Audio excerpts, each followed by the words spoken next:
and welcome to my garden. Today I thought that I would talk to you from the perspective of a practitioner about mindfulness and how we could run a session on mindfulness and just give you a few tips and ideas really. So here I've got my singing bowl. I would usually use my singing bowl to indicate the beginning and the end of a session.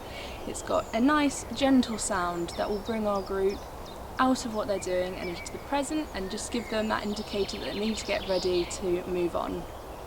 It's also a very good incentive as well. They get very excited when they get to use a singing bowl.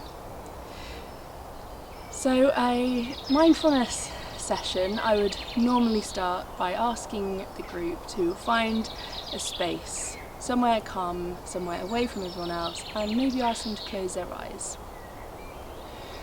Then I would ask them to think about something that will keep them in the present. For example, listening to birds and seeing how many they can hear.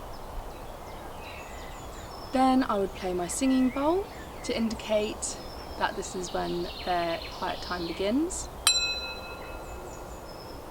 And I would give them about a minute. Obviously you can vary this depending on how ready you think they are. You can make it shorter, you can make it longer as you go on, it's up to you.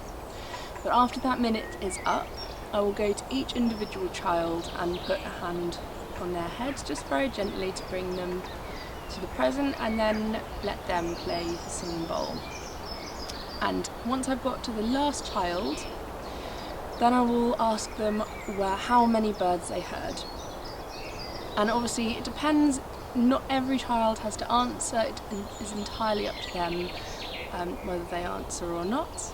And then once that's over and they've all come back to the present and they're all aware, then you can let them go off and play. So try and mix up the aims a bit. It doesn't always have to be with their eyes closed listening to something. You could ask them to notice a colour, you could ask them to notice the feel of the sun or the feel of the wind, how that makes them feel. You could even even ask them to close their eyes and feel the texture of something, feel the texture of the ground, or ask them to find something interesting and they could notice the texture of that, and then afterwards you can ask them how that makes them feel.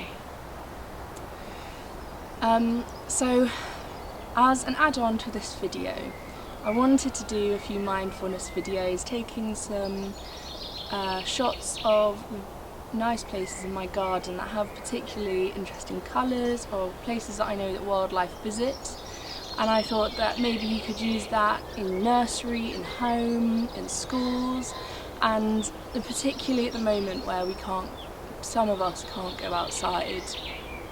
And there is research out there to show that even being able to see a tree out of your window or nature on the screen, that does reduce our stress levels. And so I thought that maybe you could use some of these videos for that, so watch out for those. Well, I hope that this was really helpful and interesting, and I will get those mindfulness nature videos out to you as soon as possible.